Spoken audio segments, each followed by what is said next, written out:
Hey guys, it's that time of the week again. It is time for another Discovery review. I'm Yes. Captain Foley. I'm Connor Cockins, and this is our first discussion, shorter breakdown of the whole thing for our full live review later on this evening. Episode 6, Joe. What do you think of episode 6?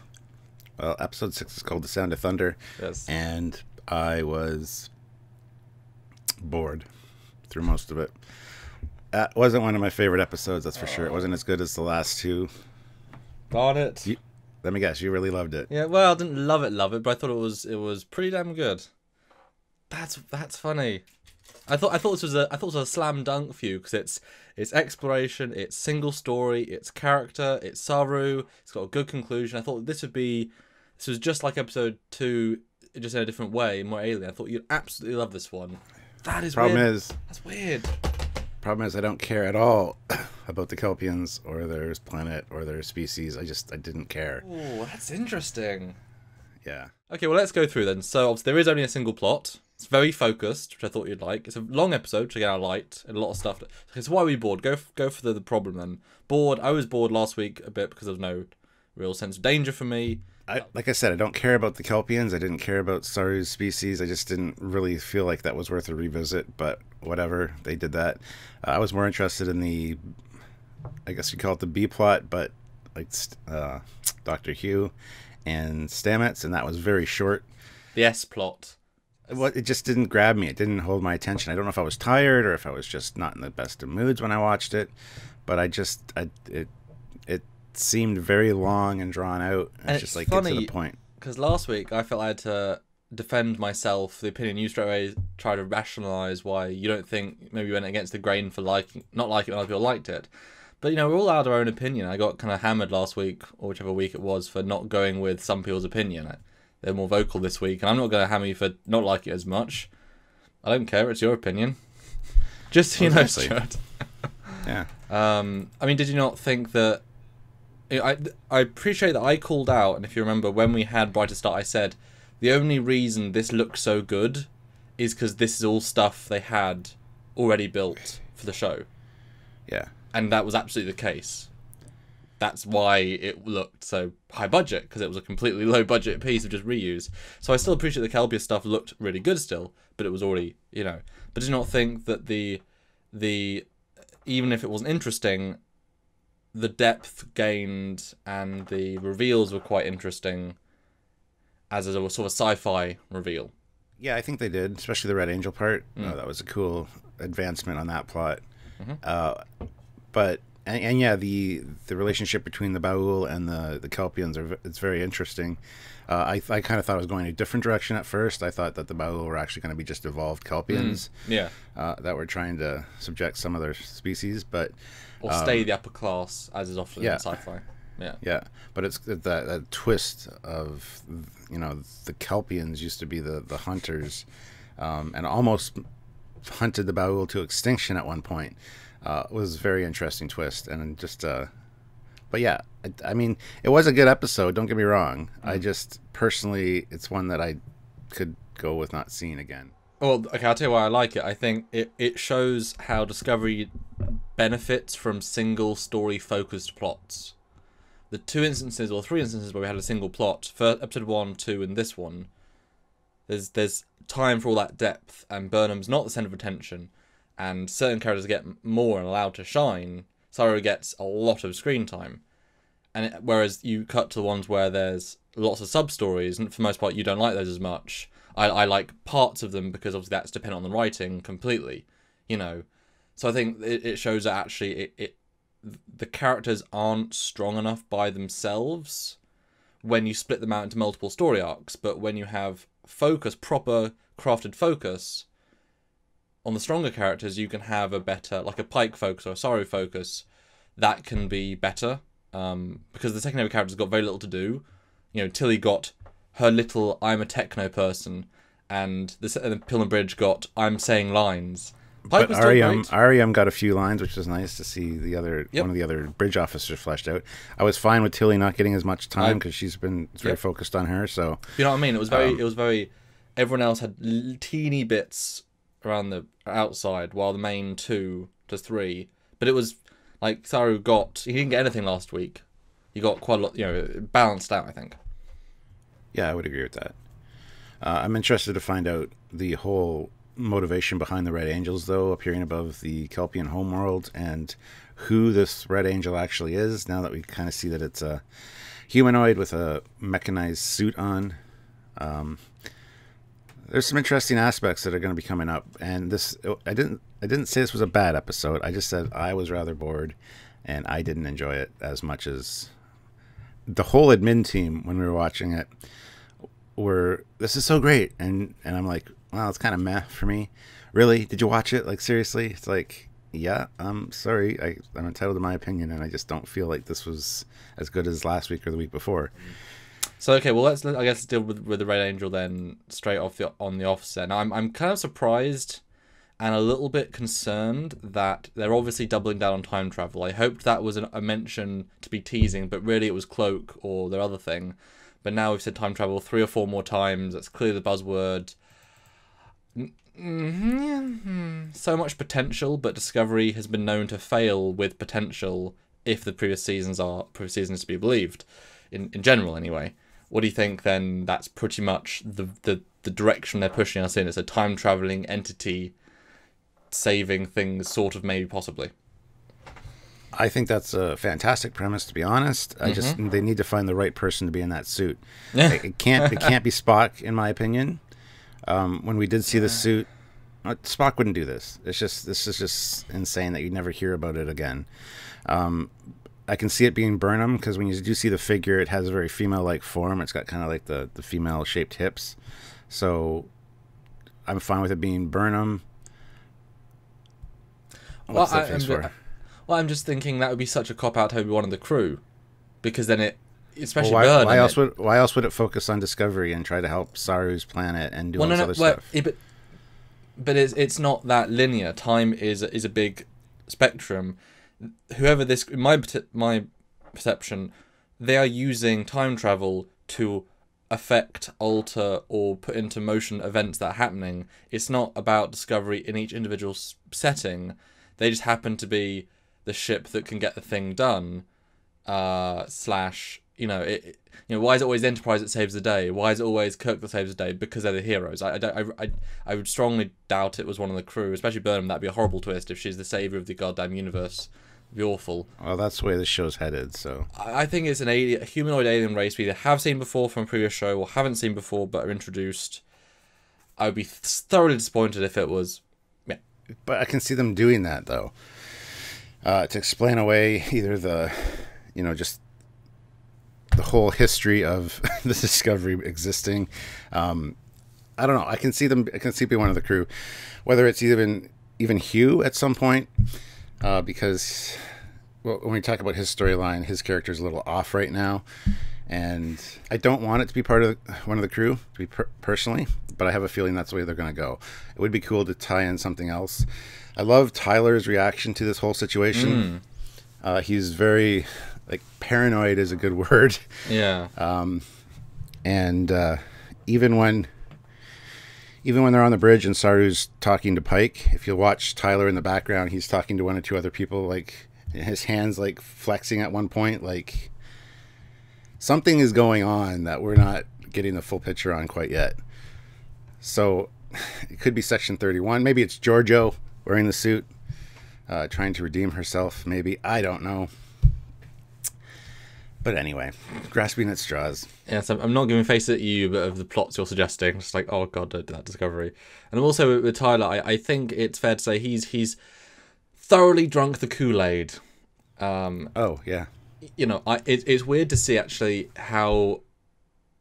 I know it's been several months, but he's not playing the same character as the Tyler Vok, neither Tyler nor Vok nor the combination. He's playing this new thing.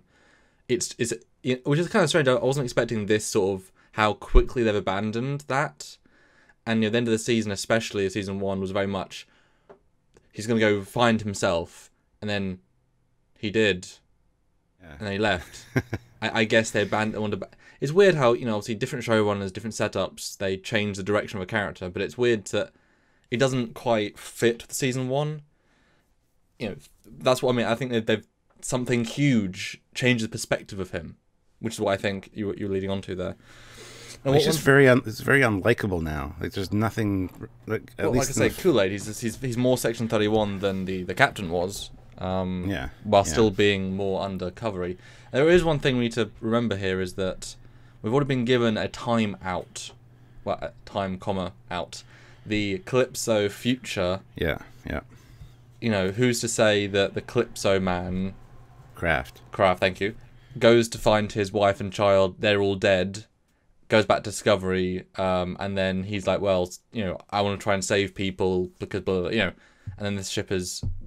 You know, we've already got something future, and this is past, and we should talk about this in a minute, the Temporal Cold War stuff, that's well past all that, you know, time tech is readily been discovered by hundreds of races at that point in the timeline, so, you know, and it's post-Federation, so the sense that there should be something for him, maybe, is certainly the most linking point, because it is a character introduced, we have a sense of his motive, he's in the future already, time travel's not really a big deal, but still, it's like, or maybe he's going back to try and change events that will stop the Federation from being destroyed in his timeline. Possibly. Which would be kind of nice, but then and maybe that alterations make it into the canon timeline. Maybe the timeline is, that'd be kind of interesting if they actually really are trying to fix things. If after the NX-01 Temporal Cold War happened, that jiggeried the middle bit, and then Calypso Man post-Temporal Cold War uses Temporal Cold War tech that he discovers to go back and change a few key events to rebalance things back to the original timeline. Yeah, well, I think that's a separate episode it is. Or video on its own. For I'm sure. giving them too much credit. I know I am, which is a problem. I should stop doing that. Yeah, exactly. Back to the episode itself. Yeah. Let's talk about the Colbert, Dr. Colbert thing. It's good. Short, sweet, and good. Yeah, I liked it. How his brainwaves and everything match up identically. However, his body is brand new. It's like pristine. His scar is missing, the scar that got him into being a doctor. We hear the story from Stamets, how he had fallen like 30 meters, 15 actually, and would have bled out, but the doctor lady he was with went down and risked her life to save him, stitch him up with a fishing line, and that's what inspired Hugh to become a doctor and the man he is today. It just seems that really there's something really going on with Hugh, and I know the doctor said that he's fine to return to his life or whatever. Everything's fine. All the tests are perfect. It's just going to take a while for his nervous system and stuff to realign itself because of this new body. So I'm kind of concerned about that whole storyline. I hope that goes well. I hate seeing Hugh kind of like that, kind of off-put. Every time anybody touched him, he was very but that post-traumatic stress from what he experienced in the Spore Network, so that's fine. But I thought that was a way more interesting story. I needed a little bit more time to focus on that. Yeah, I mean, Colbert thing was nice. I mean, it's a very small piece of the Discovery story. It's just to give, in a nice way, to give Stamets something to do, because his role is now redundant for the most part. And Colbert, you know, they realised the interest in his character was so much that brought him back. They probably realised quite early on it was a mistake to kill him, blah, blah, blah. So he's back. It's certainly interesting, but it's more just to us more human drama, more relatable drama. I don't think it's going to be a big storyline or relate to any big storyline, because it does feel so, you know, small and personal, and that's fine. It's nice to have these characters and to give them a, you know, it's the arc of these. I mean, look how Stamets was responding to him. He's grown as a person. He's more friendly, more happy. You know, if this is just a 2-year story of how this couple ends up being stronger for it, that's enough. You know, it's not important necessarily by the end, but it's nice to have, and the acting was good. Although, you know, obviously the same sort of face for 5 minutes. Yeah. So good, but fine. Yeah, it was good. Oh, I like this episode more than you. I have 2 big problems with the episode. Okay. Two big ones in the way that I see certain things and whatever. One is I loathe the redress of the transporter room. I did too, because it looks exactly like the transporter room. And they do several scenes in the transporter room. One is like 2 minutes after, so it's like, oh, it's the same room again. And I that is a classic trope in Trek, but it looked really. It was very thinly veiled in this one. If you knew it was going to be so focused, you should not have shot anything in the transporter room so that people don't have that mental image in their head. because they should have like changed, added a new floor as well, so that there's not the same dimensionality. And it was really blatant. I mean, I like the fact that obviously, put the new window green screen things and had it move, but it was a really, really poor redress. Even though it was all different, it felt the same. It really took me out of the moment, especially as they beamed into the room and it had a half beam of their beam, and it was like, are they really humans with it? It's just a really poor redress. Yeah. Although the alien was cool. Creepy. Looked like the little girl from The Ring crawling out of the well. It's a creature. It's a weird creature, and I guess it's a very thin, very stickly, that's very easily edible. I don't know. So that bugged me. I couldn't get absorbed into those scenes, and I just thought, sorry for the actors, because they walk in the next day, oh, it's the same set. Just small thing. Just it should have been a bit more. Even though it did everything, whatever. The other thing that bugged me is the primary plot. It's a weird thing to say, but the fact that they so blatantly didn't follow Starfleet procedures, so blatantly changed the course of entire culture, so blatantly didn't care. I mean, they should have a court. They should all be next episode at Starfleet Command in a trial for irreparably damaging and changing the course of this species evolution, without consent by anybody, without thought of repercussions beyond that day, and I think they should all stand trial for what they did. Especially, and the blasé, instant nature of it. That's my opinion.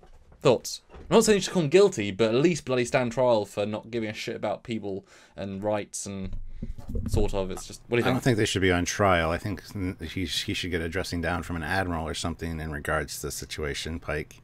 But I did kind of disagree with you there. He did say, let's see how far we can stretch General Order 1 without breaking it. They did this though, and then they threw it at the Ba'u, and then they shot guns at them as well. Well, yeah. I don't think it deserves a trial by any means. It's something that Kirk probably would have done in the same situation. But that doesn't make it right either. We can't give free passes to changing the course of a. He should also have been referencing the one with the big snake head cave. Destroying that. The apple. Changing that civilization, exactly.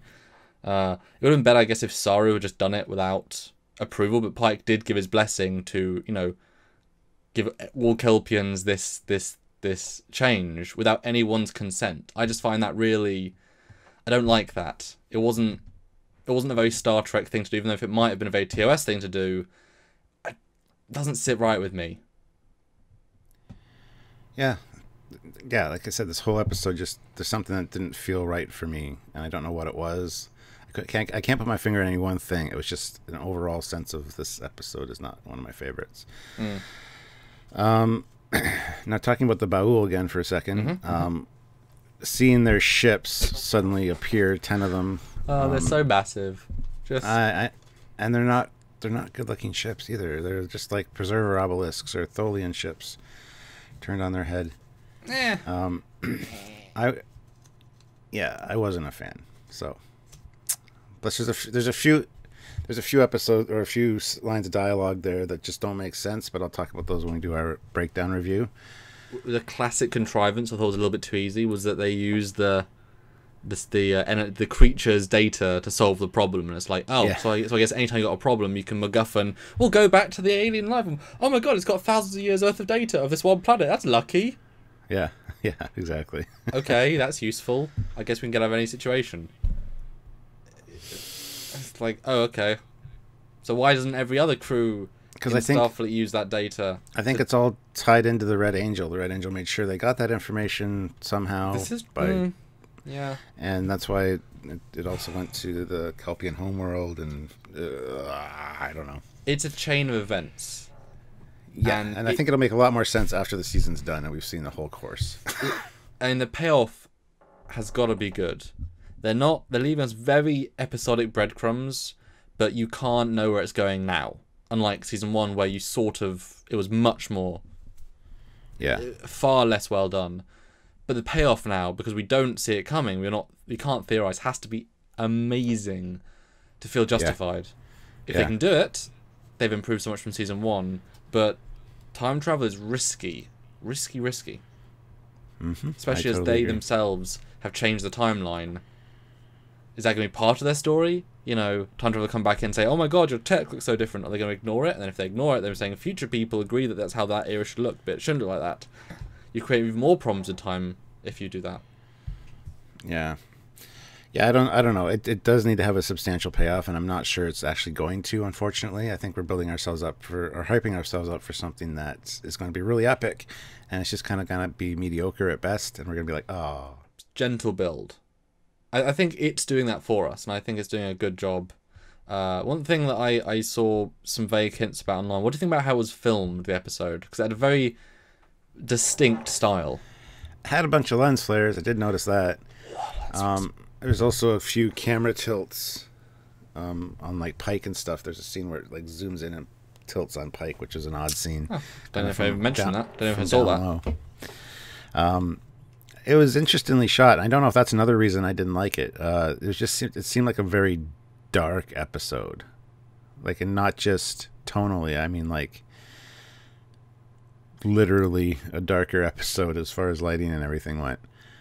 I could be wrong, but well, it's funny because last week was incredibly dark, but you didn't have the same comment. This week is a lot more on a planet, and this one just made me feel depressed. It made me feel blah and bored, and I feel like I can't put my finger on it, and that's bothering me. Why I don't.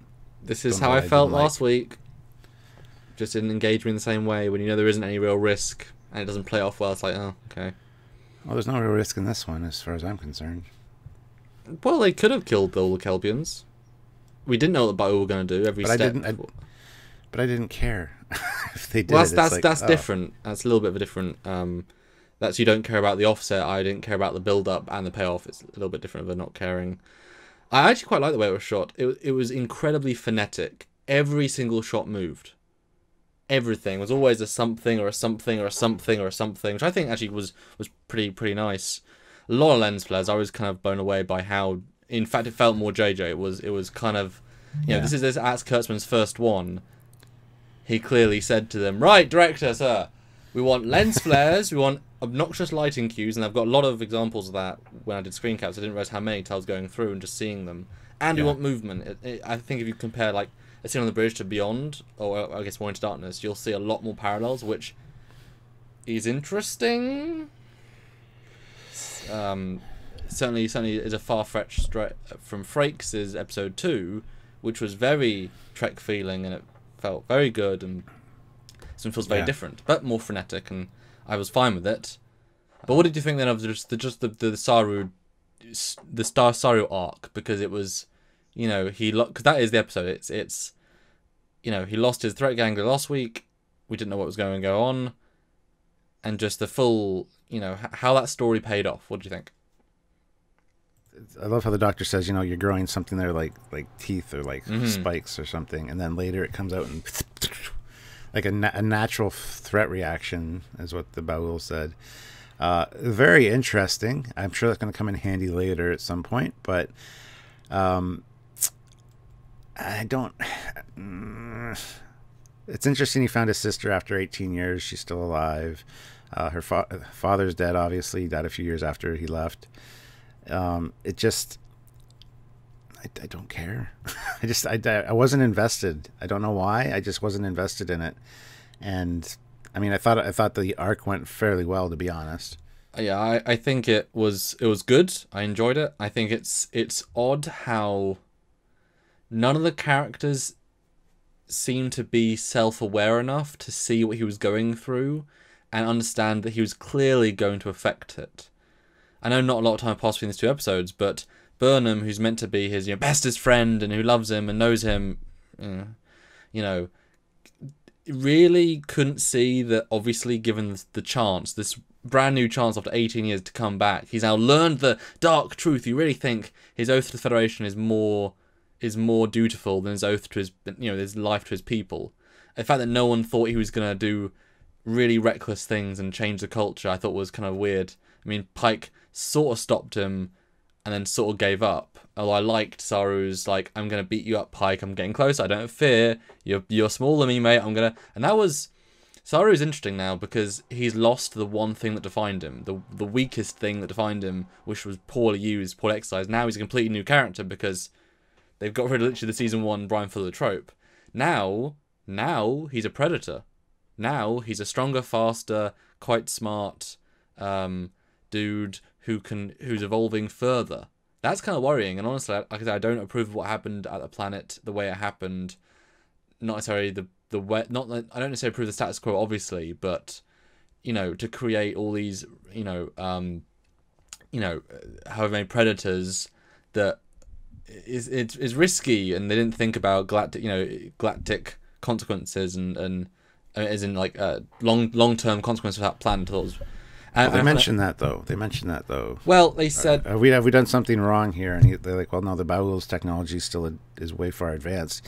It'll take the Kelpians generations to catch up that way, so it's balanced out that way. Yes, but I see what you're saying. I mean, they tried to address it. The Baul could still shoot them all. There's no reason if the EMP didn't disable the tech, because EMPs are either temporary or permanent. If they didn't disable it permanently, then they just kill them or imprison them. That hasn't solved anything. And if it is a complete EMP that destroys the technology questions now irrelevant, because now they haven't got technology. So they didn't really answer it. And Saru doesn't even stay. Who's negotiating with the Ba'u? Why would they suddenly want to negotiate with these people, that they've been scared of for 2,000 years?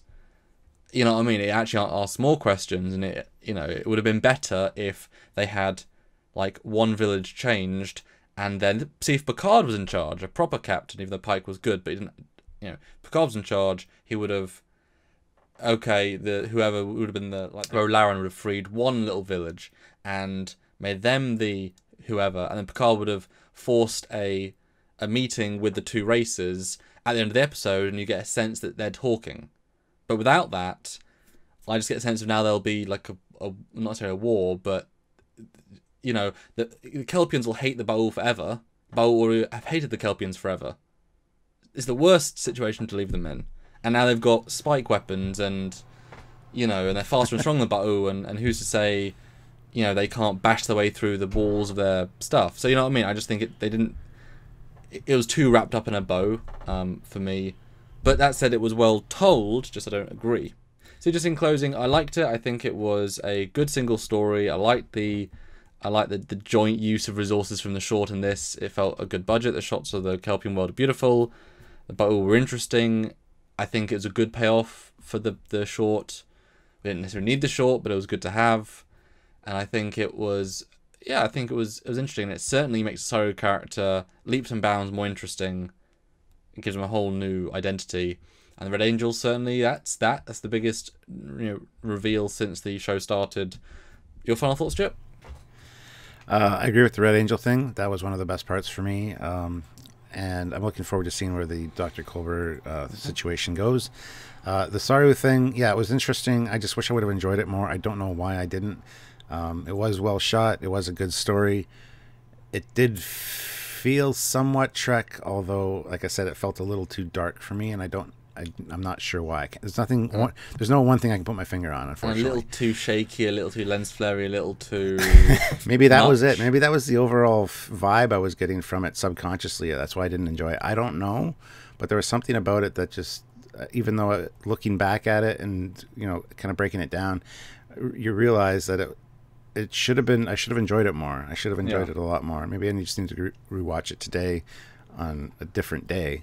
But overall, good episode. I'm not knocking it. I'm not saying it's bad at all. You don't have to defend yourself. Look, my personal enjoyment is just not there. Look, people got on me last week a lot, and I was quite annoyed by that because, people might get at you this week, but it's fine, Stuart. Each one. I'm not too worried about it. Okay, good, because it's all variable, But on my score list, I'd give this a 5.5 out of 10. I'd give it a 7.5. If the payoff is really good, for the Red Angel, then probably an 8 for this, just because it was interesting. And I will say, as last note, I appreciate that the stupid Saru doesn't make sense thing from episode 1 that only existed as a setup for this. It didn't make sense then, but if they didn't say it, it would have been very random now. You know? The only reason he could see the suit is because he can see the special light spectrum and filter it and see through the crap, you know. So I appreciate that. At least there's a payoff to a really dumb setup. All right, so tune in tonight at 4 Eastern Standard Time for our live breakdown and review of this episode, scene by scene. We'll break it down, tell you our notes, our thoughts, and have you guys join the conversation as well. Always fun. And in the meantime, put your comments down below. What did you think of this episode? And as always, guys, don't forget to like, subscribe, click the notification icon, and check out all of our social media links. Join us for some great conversations like this, and just share this video around where you think it might be enjoyed. Cool, and of course support on Patreon if you want to see more of this show each and every week, each and every month, possibly each and every year. So monthly donation service, give a little bit, goes a long way. One-time donation at trekyards.com, it goes towards our joint show budget, which we do towards trips and kit and cool things that you guys see later on down the line. You can buy shirts, mugs, all the cool things are Teespring, Teespring's the one, or use the code Trekyards and the affiliate link down below with Eagle Moss, so you can buy ships that we love. We all love ships. Use the code to get some money off, and we get cool things from that as well. So lots of great ways to support us to help give you cool stuff on a weekly and often daily basis. That's right. Until next time. I'm Captain Foley. And I am Connor Coggins. That's right. Bye, guys. Bye.